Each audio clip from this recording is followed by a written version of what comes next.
Global skill development mission में आपका स्वागत है। आइए इस सेशन में हम बात करेंगे फाइल टैब के बारे में। फाइल टैब पे क्लिक करें तो आपके पास काफ़ी सारी कमांड्स अवेलेबल हैं। आइए अब बारी बारी से हम इन कमांड्स की जानकारी लेते हैं। सबसे पहले आपके पास यदि ध्यान दें तो मेरे पास यहाँ पे डॉक्यूमेंट लिखा आ रहा है ऊपर टाइटल बार पे। अभी मैंने इस डॉक्यूमेंट को सेव नहीं किया है। यदि आप अपनी कोई फाइल सेव करना चाहते हैं तो उसके लिए फाइल पे जाएं और सेव कमांड पे क्लिक करें।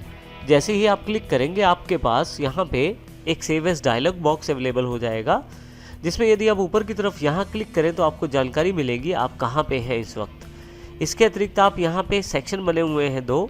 लेफ्ट सेक्शन में आप किसी भी लोकेशन पर जा सकते हैं जहाँ आप अपनी फाइल को सेव करना चाहते हैं।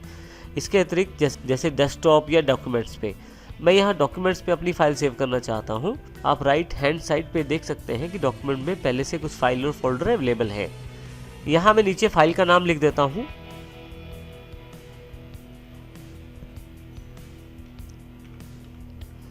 और यहाँ मैं इसको सेव पे क्लिक कर देता हूँ। जैसे ही सेव पे क्लिक करता हूँ मेरी फाइल यहाँ सेव हो जाएगी। यदि आप ऊपर की तरफ देखें तो यहाँ पे नाम अवेलेबल हो गया है। अगर मैं इसमें कुछ भी चेंज करता हूँ, जैसे मान लीजिए इस पिक्चर को मैं डिलीट कर देता हूँ या कुछ कलर सेटिंग चेंज कर देता हूँ, तो मुझे दोबारा जब फाइल पे सेव करूँगा तो मेरे से नाम नहीं पूछा जाएगा। यहाँ देखें, क्योंकि मैं फाइल को ऑलरेडी सेव कर चुका हूँ, बस मुझे ये नई चेंजेस को सेव करना है उसमें। इस तरह से आप सेव का प्रयोग कर सकते हैं। इसी के साथ यदि आप इस फाइल का एक डुप्लीकेट बनाना चाहते हैं तो सेव एज प्रयोग कर सकते हैं। सेव एज पे जाएं, यहाँ अपनी लोकेशन का चुनाव करें, कहाँ आप अपनी फाइल को रखना चाहते हैं, फाइल का नाम दें।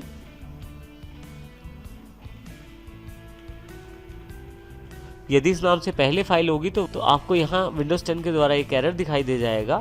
आप एक नाम से दो फाइलों को सेव नहीं कर सकते। यहाँ पे देखिए मैंने नाम थोड़ा सा चेंज कर दिया है और अब मैं यहाँ पे सेव का बटन दबा देता हूँ तो देखिए ऊपर की तरफ मेरे पास नाम भी चेंज हो गया है। पहले से बनी हुई किसी फाइल को खोलना है तो अब हम उसकी प्रक्रिया देखते हैं। यदि हम पहले से बनी हुई कोई फाइल खोलना चाहते हैं तो वो भी खोल सकते हैं। उसके लिए फाइल पर ओपन कमांड पर जाएं। ओपन पे यदि आप यहाँ ध्यान से देखें तो पहले से रीसेंट डॉक्यूमेंट्स अवेलेबल हैं। इनमें से कोई भी पहले से रीसेंट डॉक्यूमेंट जो आप प्रयोग कर चुके हैं उसको खोल सकते हैं। जैसे मैं सैंपल वाले पे क्लिक करता हूँ तो सैंपल वाला मेरे पास ओपन हो जाता है। इसके अतिरिक्त यदि मैं जब ओपन पे क्लिक करता हूँ तो एक डायलॉग बॉक्स भी अवेलेबल हो जाता है ओपन बॉक्स के रूप में।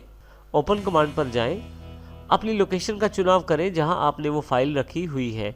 जैसे मैंने डॉक्यूमेंट्स में ही फाइलें रखी हुई हैं और यहाँ पे आप उस फाइल के नाम को चुनें। जैसे यहाँ सैंपल को चुन लेता हूँ और ओपन कर लें। आपके पास वो फाइल ओपन हो जाएगी जो आप खोलना चाहते हैं। फाइल में यहाँ नीचे की तरफ प्रिंट कमांड भी अवेलेबल है। प्रिंट कमांड में आप यदि यहाँ कॉर्नर के एरो बॉक्स पे क्लिक करें तो आप देखेंगे यहाँ पे एक और मेन्यू खुल जाता है। यहाँ सबसे पहली कमांड प्रिंट की है। प्रिंट पे क्लिक करते ही आप यहाँ से प्रिंट की सेटिंग्स कर सकते हैं अपने डॉक्यूमेंट के लिए। सबसे ऊपर आप प्रिंटर को सिलेक्ट करते हैं। उसके पश्चात आप यहाँ जानकारी दे सकते हैं कि कितने पेज आप प्रिंट करना चाहते हैं। ऑल का अर्थ है सभी पेजेस, और अगर बीच बीच में से पेजेस चाहते हैं तो आप यहाँ पे उस पेज की रेंज भी दे सकते हैं। जैसे मैं 1 से लेकर 5 तक पेज चाहता हूँ प्रिंट करना तो 1 से 5 तक मैं रेंज दे सकता हूँ।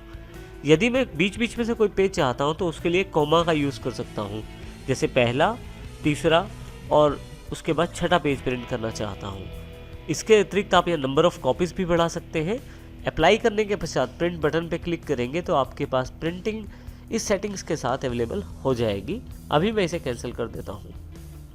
नेक्स्ट कमांड प्रिंटर में क्विक प्रिंट की है। क्विक प्रिंट करते ही आपने जो सेटिंग्स की है उसके आधार पर डायरेक्टली प्रिंटिंग शुरू हो जाएगी। इसमें सेटिंग नहीं करनी पड़ती और प्रिंटिंग आपकी डायरेक्टली अवेलेबल हो जाती है। जो सेटिंग्स आपने पहले की हैं उनके आधार पर ये आपको प्रिंटिंग अवेलेबल करवा देता है। इसी तरह से प्रिंट प्रीव्यू से आप देख सकते हैं कि आपका डॉक्यूमेंट प्रिंट करने के बाद कैसा दिखाई देने वाला है। जैसे मेरे पास यहाँ पे आप देखेंगे कि मार्जिन दिखाया गया है लेफ़्ट, टॉप, राइट और बॉटम से। यहाँ नीचे पेज नंबर दिया गया है। तो इस तरह से मेरा ये पेज प्रिंट होगा। मैं यहाँ से कुछ चीज़ों की सेटिंग कर सकता हूँ पेज सेटअप के द्वारा। आप ऊपर की तरफ देखें तो प्रिंट प्रीव्यू के नाम से एक टैब अलग से अवेलेबल हो गई है जिसमें प्रिंट, जूम, प्रीव्यू और क्लोज काफ़ी सारे सेक्शन हैं। प्रिंट से मैं वही सेटिंग कर सकता हूँ जो मैं वहाँ प्रिंटिंग के लिए सेटिंग कर रहा था। फिर से वापस मैं यहाँ से प्रिंट प्रीव्यू में आ जाता हूँ। पेज सेटअप से मैं अपने इस प्रिंटिंग के लिए जो पेज है उसकी सेटिंग कर सकता हूँ, जैसे कि साइज़ डिफाइन कर सकता हूँ। यहाँ मैंने A4 साइज़ ले लिया है। A4 साइज़ नॉर्मल फोटोस्टेट वाला पेपर होता है, आप उसका प्रयोग करते हैं नॉर्मली प्रिंटिंग के लिए भी। इसी तरह से आप अपनी आवश्यकता अनुसार पेज साइज़ चेंज भी कर सकते हैं यहाँ पे। इसके साथ ही आप यहाँ पे ओरिएंटेशन बता सकते हैं। यदि आप प्रिंटिंग को लंबाई में चाहते हैं तो पोर्ट्रेट अन्यथा लैंडस्केप करके प्रिंटिंग निकाल सकते हैं। लैंडस्केप में चौड़ाई में प्रिंटिंग आ जाएगी। आपको ये प्रीव्यू से जानकारी प्राप्त हो रही है कि किस प्रकार का बदलाव आने वाला है। इसी तरह से मैं मार्जिन डिसाइड कर सकता हूँ, जैसे लेफ़्ट का मार्जिन, राइट, टॉप और बॉटम, इनमें से जो मार्जिन मैं चेंज करना चाहता हूँ वो चेंज कर सकता हूँ। जैसे लेफ़्ट का मार्जिन मैं 2.25 कर देता हूँ। यहाँ यदि आप ऊपर प्रीव्यू में देखें तो लेफ़्ट का मार्जिन बढ़ गया है। ये चेक करने के लिए मार्जिन बढ़ा है, इसको मैं ओके कर देता हूँ। आप देखेंगे यहाँ भी मार्जिन बढ़ गया है।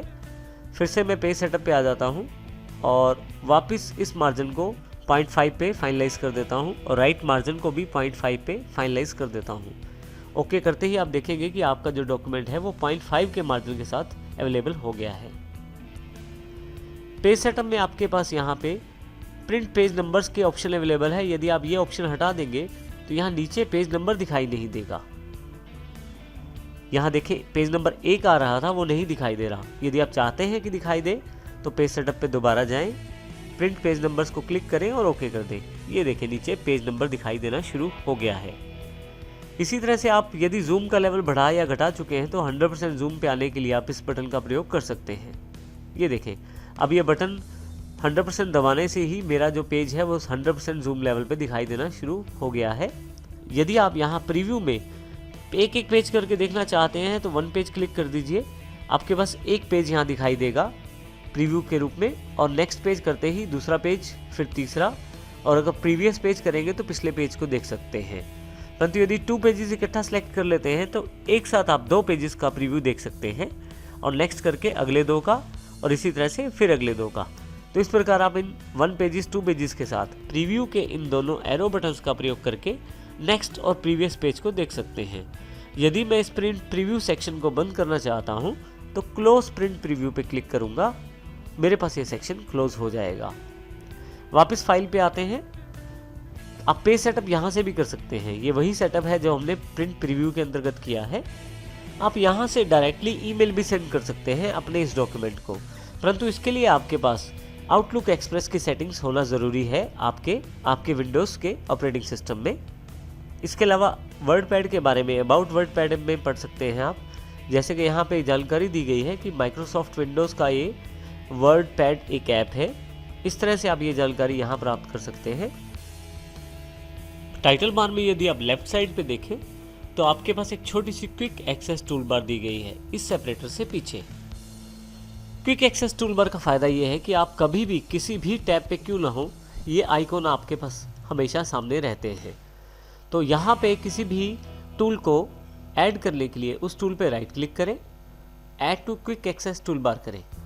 आप देखेंगे कि यहाँ पे वो टूल ऐड हो गया है।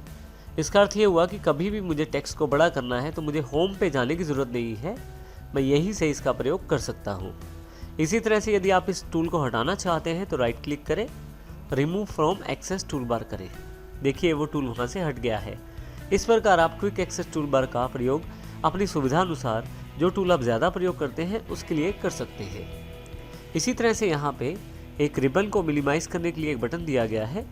आप क्लिक करें तो आपके पास डॉक्यूमेंट एरिया बढ़ जाएगा। अब आप ज़्यादा एरिया में काम कर सकते हैं। और यदि आप रिबन को दोबारा खोलना चाहते हैं तो होम पे क्लिक करेंगे, ऑटोमेटिकली यहाँ पे अवेलेबल हो जाएगा रिबन। फिर से वापस आएंगे डॉक्यूमेंट में तो रिबन फिर से मिनिमाइज हो जाएगा। परंतु अगर आप उसे परमानेंट ओपन रखना चाहते हैं तो फिर से यहाँ से एक्सपेंड द रिबन बटन पे क्लिक करें। आपकी बार ये रिबन वापस नहीं जाएगा। इस प्रकार आप माइक्रोसॉफ्ट वर्ड ऐप का प्रयोग कर सकते हैं।